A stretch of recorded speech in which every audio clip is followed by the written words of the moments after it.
Evet efendim, 8'de Sağlık programımız tüm hızıyla devam ediyor. Şimdi sıradaki konuğumuz hepinizin yakından tanıdığı diş hekimi Zuhal Oygur'la birlikteyiz. Programımıza hoş geldiniz. Merhabalar, hoş bulduk. Hoş geldiniz Zuhal Hocam. Bulduk. Nasılsınız? İyiyim, teşekkür ederim. Sizler nasılsınız? Bizler de harikayız. Şimdi ne kadar sürede bir diş hekimine gitmeliyiz? Birazcık çünkü galiba bizler çok dişlerimize gereken önemi vermiyoruz diye düşünüyorum. Halbuki ne kadar önemli değil mi dişlerimiz bizler için? Kesinlikle öyle. Aslında bugün biraz rutin kontrollerin öneminden bahsetmek istiyorum ben. Normalde biz tedavi yaptığımız hastalarda 6 ayda bir rutin kontroller için çağırırız. Ve bu kontrollerde yaptığımız tedavileri kontrol ederiz. Yeni çürükler, yeni problemleri var mı onlara bakarız. Varsa çürük başlangıcı ya da diş eti problemi başlangıç aşamasındaysa bunları erken dönemde tedavi ederiz. Daha önlemini alırız ağrı aşamasına geçmeden. Kesinlikle. Şöyle düşünüyorum ama hocam, katılıyor musunuz bana? Hani bizler böyle özellikle dişte, çünkü toplumun birçoğunda gerçekten bir dişçi yani değil mi fobisi var. Bu sebeple işte ağrı olmadan hekime gitmiyoruz. Evet. Yani önce bir ağrı olmalı, orada bir sıkıntı, bir problem olduğunda diş hekimlerinin kapısını çalıyoruz ki aslında biraz da iş işten geçmiş oluyor çoğu Evet. zaman. Ağrı yani vücudun verdiği bir tepki, dişimizin verdiği bir tepki. Orada bir problem artık gelişti, hatta büyüdü demek istiyor. Artık acilen gitmen gerekiyor diş hekimine diye hastayı koşa koşa bize getiriyor. Ağrı önemli ama dişler ağrımadan kontrol altına alınırsa, tedavi edilirse hem hastanın bir takım kaygıları da azalır, hem çok sıkıntı da yaşamaz. Hem böylelikle bizlere biraz daha sempatiyle yaklaşabilirler. Çünkü ağrılı bir şekilde diş hekimine gitmek sonrasında tabii o diş hekimi korkusunu da tetikleyen bir şey. Çünkü o süreçten oldukça mutsuz oluyor hastalar. Yani o noktaya gelmeden kontrollerimizin yapılması iyi olur. Evet. Peki rutin kontrollerden aslında bahsediyoruz. Neden önemli? Yani bunun avantajları neler olur hastalar için? Rutin diş kontrollerinin avantajı şöyle: erken dönemde olası sorunların önüne geçmek. Evet. Yani en büyük şeyi bu. Bu aynı zamanda hasta açısından maliyetleri de düşüren bir etken. Yani şöyle söyleyebilirim, basit bir çürüğümüz varsa dolguyla tedavi edilebilir ağrı yapmadan. Bu manen ve madden daha rahat hasta için. Eğer o çürük ilerlediyse bir kanal tedavisi yapmak gerekebilir. Daha çok hekime git gel yapmak gerekebilir. Bunu erken dönemde çözmek için aslında rutin kontrol çok önemli. Onun dışında sadece dişler değil, bazen diş eti yani dişlerin kemikle olan ilişkisi de önemli. Yani orada diş eti çekilmelerini, kemik kayıplarını ya da olası problemleri erken dönemde öngörebilmek için biz kontrol ediyoruz. Bir de kendi yaptığımız restorasyonları kontrol ediyoruz. Yani herhangi bir sıkıntısı var mı, herhangi bir problemi var mı? Onlarla ilgili durum nasıl ilerliyor, hastanın adaptasyonu nasıl? O nedenle kontrole çağırıyoruz aslında. Bence zaman zaman kendi eserlerinizi de görmek istiyorsunuz diye düşünüyorum. Evet.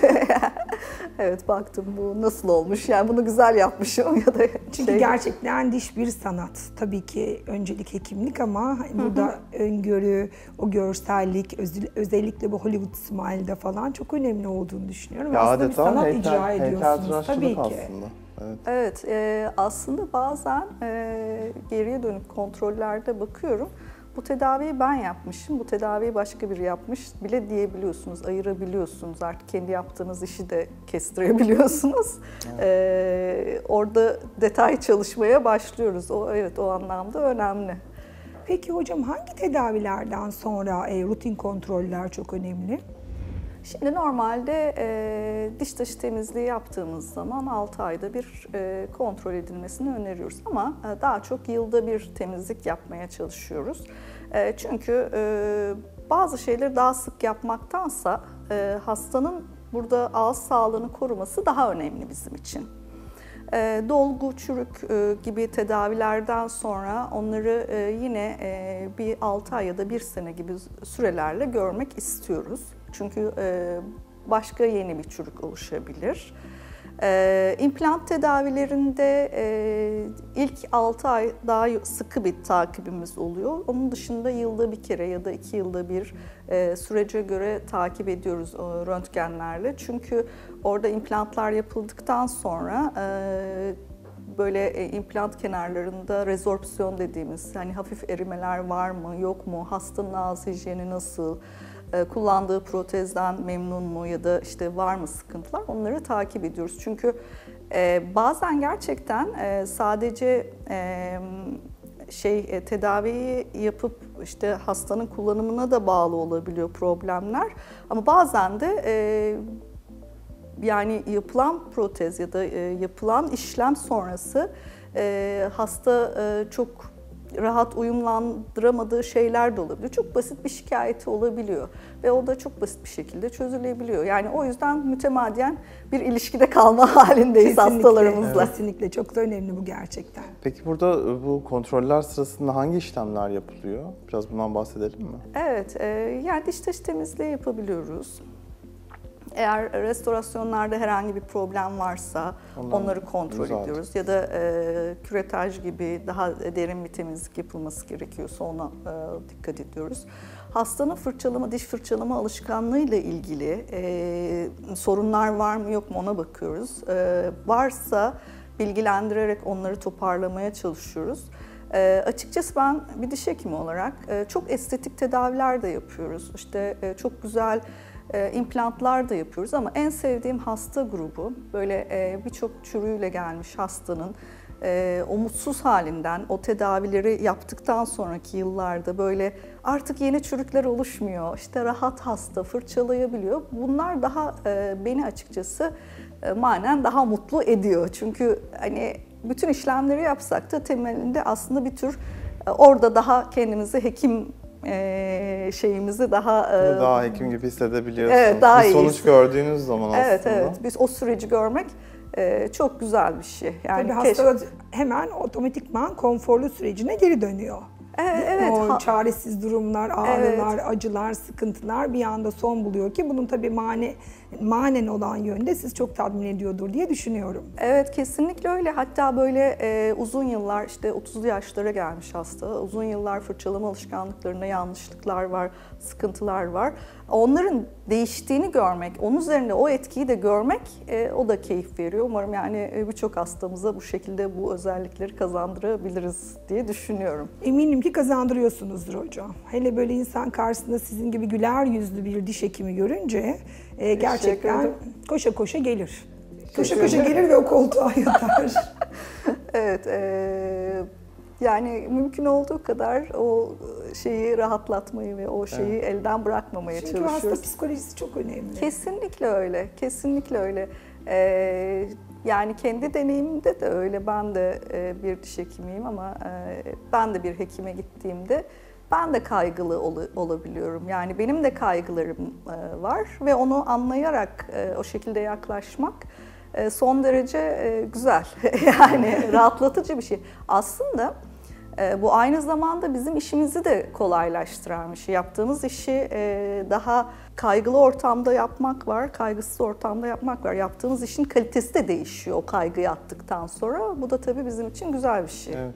Sizin tabii yurt dışı hastalarınız çok fazla. Ben de yakından biliyorum. %50'den %60'dan fazlası hastalarınızın yurt dışı hastaları. Tabii genellikle yurt dışından gelenler tahminime göre bir restorasyon amaçlı geliyorlar. Evet. Ancak diş temizliği talepleri de oluyor mu? Ya da daha çok diş beyazlatma talepleri oluyor. Artık dünya böyle gerçekten küçüldü gibi bir durum var. Ya yurt dışı hastamız bile düzenli kontrole geliyor neredeyse. Çünkü bir sonraki tatilinde gene Türkiye'ye tercih ettiğinde bir uğrayayım, işte neler yapılmış bir bakayım.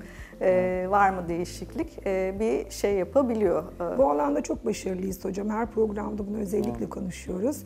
Hem hekimlerimiz gerçekten alanında çok profesyonel, hem gerçekten cennet bir vatanda olduğumuz için ekonomik olarak bakıldığında tabii yurt dışına göre çok daha uygun rakamları da yapmamız sebebiyle gerçekten sağlık turizminde çok büyük başarılara imza atıyoruz ve çok da tercih ediliyoruz. Evet, bu arada biz tedavi yapıyoruz. Yani gerçekten Türkiye'de böyle bir şeyi görüyorum ben.